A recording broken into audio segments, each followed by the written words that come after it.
자, 총선 참패에 책임을 지고 사퇴한 한동훈 전 비대위원장이 차기 전당대회 여론조사에서 제일 앞서가는 이례적인 상황. 윤석열 대통령이 이제 정치하는 대통령이 되겠다고 선언하면서 이 두 사람 사이에 묘한 긴장감이 이어지고 있습니다. 총선 과정에서 무슨 일이 있었는지도 하나 둘 새로 알려지고 있는데요. 자세히 짚어드릴 겁니다. 준비한 영상 먼저 보고 오시죠.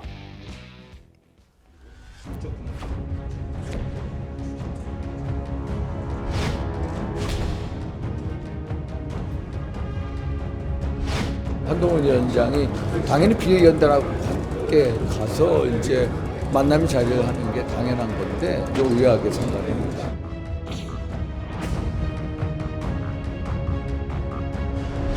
윤한 갈등은 1, 2차만 알려져 있는데 사실 엄밀히 보면 4번이다. 대통령께서 한동훈 비대위원장에 대해서 4번 크게 화가 났다. 이렇게 보시면 됩니다.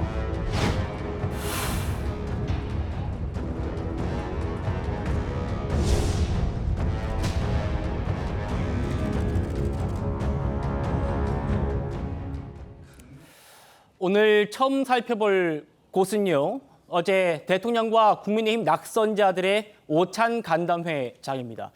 여기서 참석자들이요. 하나같이 한동훈 전 위원장의 참석 여부를 궁금해했다고 합니다. 홍문표 의원 목소리 들어보시죠.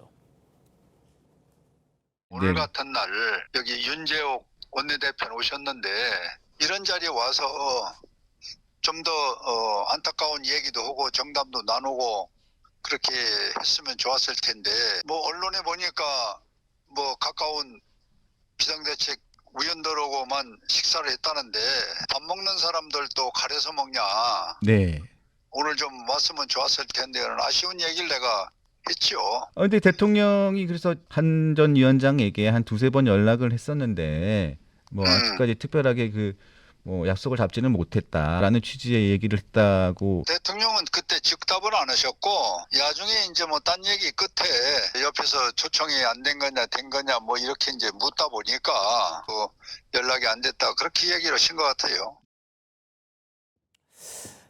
그러니까 윤석열 대통령의 식사 제안을 거절했던 한동훈 전 위원장이 정작 비대위원들과는 밥을 먹었다. 그리고 낙선자 오찬에는 나와달라는 요청이 있었는데도 연락이 닿지 않았다. 이게 요지죠. 이 유튜브 방송 이후에 저희 TV조선의 강펀치팀이 한동훈 전 위원장을 단독 취재했습니다. 그 모습 보시면요. 이렇게 얘기를 했습니다.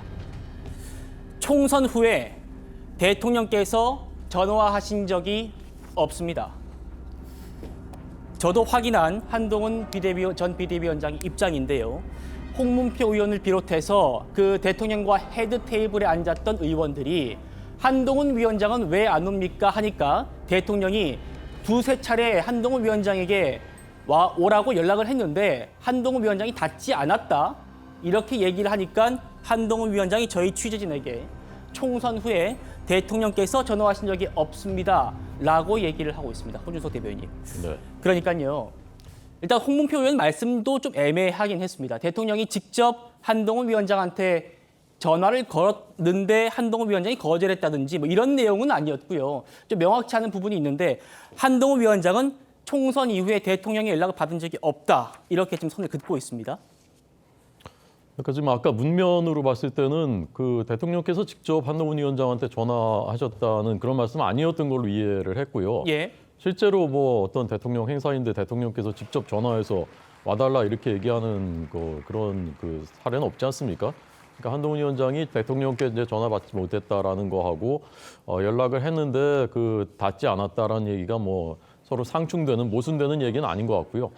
어쨌건 이 전반적인 그 맥락으로 봤을 때 지금 윤석열 대통령님과 한동훈 전 위원장 사이에 이제 굉장히 이제 감정의 갈등의 골이 크다라는 것은 이제 분명한 사실인 것으로 보이고 예. 사퇴 의사를 2번 밝혔었다는 4월 1일 그때가 이제 총선 본투표 전에는 9일 전이고 사전 투표 기준으로 하면은 이제 4일 전인데 일선에서 뛰었던 후보 입장에서 봤을 때는 그날이 이제 분수령은 분수령입니다. 제가 볼 때도 그날이 사실상 이제 총선의 승패가 갈린 날이었다고 저도 생각을 합니다. 그날 한동훈 위원장이 뭔가 이제 승부수를 던졌을 가능성, 그런 개연성, 그리고 이후에 이제 그 초청에 응하지 않은 이런 것들이 예. 악위는 좀 맞아 떨어지는 것 같다. 이제 그런 생각은 하게 됩니다. 예.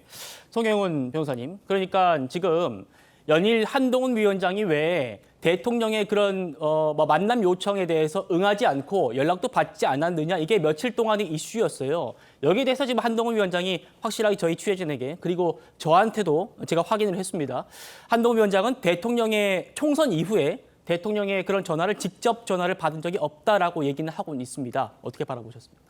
일단은 뭐 한동훈 위원장이 없는 얘기를 하진 않겠죠. 그러니까 대통령께서 직접 전화를 하신 것은 없는 것이고, 그다음에 헤드 테이블에서 그 대통령의 말씀을 듣고 전한 분들도 역시나 없는 얘기를 전하고 있는 건 아닐 겁니다. 네. 그러니까 비서실장인 어떤 제3자를 통해서 뭔가 연락을 시도는 했는데 일정은 안 잡혔고, 네. 대통령께서 직접 연락하신 건 없고, 저는 그렇게 이해를 합니다. 그러면은요, 사실 이런 상황에서는 대통령께서 직접 연락을 해서 한번 좀 자리를 만드시는 게 통 큰 정치입니다. 그리고 무엇보다도 한동훈 비대위원장이 야당을 위해서 노력한 거 아니지 않습니까? 여당의 총선 승리를 위해서 분골쇄신했기 때문에 직접 좀 불러서 그래도 위로를 하고 격려하는 자리를 만드셨더라면 훨씬 좋았을 것이다라는 생각이 듭니다. 예. 집권당의 얘기입니다만 뭐 최병철 소장님께 좀 여쭤볼게요. 이게 전화를 했고 전화가 안 왔고 뭐 이런 진실 공방으로까지 흐를 문제는 아닌 것 같아요. 지금 민주당에서 어떤 뭐 영수회담도 준비해야 되고 이런 정말 국가적인 큰 문제들이 많은데, 대통령과 전 비대위원장 사이에서 이런 전화를 했다느니 안 왔다느니 이런 진실 공방 좀 어떻게 바라보십니까? 이런 진실 공방 자체가 국민들이 보기에 이제 좋은 모습이 아닌 건 분명하고요. 그리고 이제 이 과정이 한동훈 전 비대위원장의 워딩 자체가 이제 마치 직접 한 적이 없다 이런 식으로 얘기했는데, 방금 앞에서 우리 송 변호사님 말씀하신 것처럼 직접이 아니라 이제 간접으로 한 걸로 당시에도 원래 언론에서 알려졌었고, 그리고 이 전화했던 날짜가 4월 19일이었었는데 당시 이재명 대표한테 영수회담을 제안했던 날짜와 같은 날짜였어요. 그런 점에서 아마 윤석열 대통령이 같이 했었을 텐데, 다만 이게 정치도 사람이 하는 일이다 보니까 과정에서 좀 서운한 게 있었을 수 있거든요. 그래서 한동훈 비대위원장이 그동안 지금 전화를 안 받았고 또는 이제 불참했다고 얘기했는데, 지금이라도 뭔가 푸는 모양새가 국민들이 보기에도 바람직하고, 그리고 이제 어떤 정부와 관계에서도 바람직하지 않나 이렇게 생각이 듭니다. 예. 호주수 대변인님. 한 가지 더 질문 좀 드릴게요. 그러니까 대통령실에서 어떤 뭐 연락을 하지 않아 놓고 한동훈 위원장이 안 받았다 이렇게 하는 것도 분명히 아닐 거예요. 한동훈 위원장에게 대통령실에서 어떤 누군가가 전화를 해서 굉장히 그 책임 있는 분이 전화를 했겠죠. 그런데 한동훈 위원장이 연락을 닿지 않은 부분이 있는데, 이 부분을 지금 국민의힘 의원들이든 어떤 다른 제3자들이 뭔가 좀 확대 재생산하고 뭐 갈등을 좀 부추기는 측면도 없지 않아 보이거든요. 그런데 어쨌건 이제 그 양측 간에 이제 그 갈등과 감정의 골이 깊어진 것은 분명한 사실로 보이고요. 예. 그럼에도 불구하고 저는 이제 국민의 눈높이에서 정치를 해야 되는 것이지 않습니까? 이제 한동훈 전 위원장도 정치 지도자이고 여당을 이끌었었던 지도자이기 때문에 설령 그런 그 감정이 아직 이제 그 해소가 되지 않은 부분이 있다고 하더라도 국민들의 눈높이에서는 대통령실에서 초청을 했다면 초청에 응해서 뭐 오찬이든 함께하고 저런 공식 행사에도 참석을 하고, 그 이후의 문제도 그 이후의 문제거든요. 그 이후에 완전히 이제 감정의 골이 완전히 메워지고 그렇게까지는 당장 기대할 수 없다고 하더라도 해야 될 도리는 하고 국민들 눈높이에서 생각하고 행동하고, 그런 것이 지금 당장 이제 현직 위원장이 아니더라고 하더라도 그런 행동을 하는 것이 바람직하지 않은가 그런 생각을 합니다. 알겠습니다. 박성민 최고위원님도 좀 여쭤보고 넘어가겠습니다.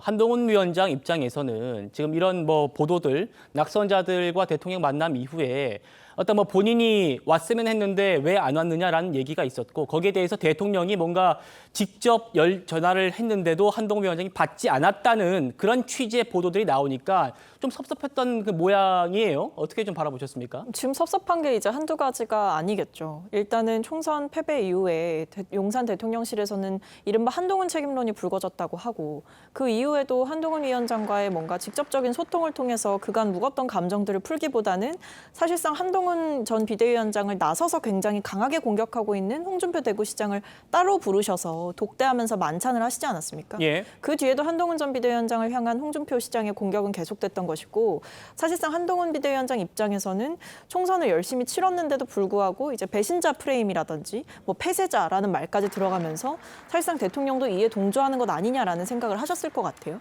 대통령께서 뭐 오찬을 하자라고 불렀다곤 하지만 사실 정치권에서 독대를 하느냐 안 하느냐, 그리고 오찬이나 만찬이냐 이 부분에 따라서도 상당히 정치적인 함의가 달라지기 때문에 을에 지금 등 떠밀려서 한동훈 비대위원장에게 손 내미는 척을 하지만 한동훈 전 비대위원장 입장에서는 더 이상 윤석열 대통령과 같이 가기에는 갈등의 골이 너무 깊어졌다 이렇게 생각하실 것 같습니다.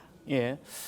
자, 송 대변인, 송 변호사님께 좀 정리할 수 있는 좀 그 기회를 좀 드리겠습니다. 그러니까 대통령실에서 한동훈 위원장을 분명히 좀 초청을 했던 모양이에요. 그거는 뭐 부인할 수 없는 저희의 취재도 됐습니다만 한동훈 위원장의 태도도 조금 아쉽다는 분명히 그 의원들이 목소리가 있습니다. 어떻게 좀 바라보셨습니까? 그러니까 조금 전에 아까 제가 대통령께서 한동훈 위원장에게 직접 전화를 하셨더라면 좋았을 것이다라는 아쉬움을 말씀드리지 않았습니까? 예. 마찬가지로 한동훈 위원장에게도 아쉬운 부분이 분명히 있어요. 왜냐하면은 대통령이 전화를 했든 혹은 뭐 비서실장이나 다른 분이 전화를 했든지 간에 사실은 대통령의 일정이라고 하는 것은 또 굉장히 유동성이 없지 않습니까? 한번 이렇게 그 시간을 바꾸기도 굉장히 어렵고 그러면은 국가 원수에 대한 예의를 갖춰야죠. 일단 부르면은 가서 뵙는 것이 맞고요. 그 다음에 두 가지 측면에서 대통령이 그런 자리를 마련해서 초청을 하면은 가는 것이 한 위원장 본인에게 이득됩니다. 하나는요.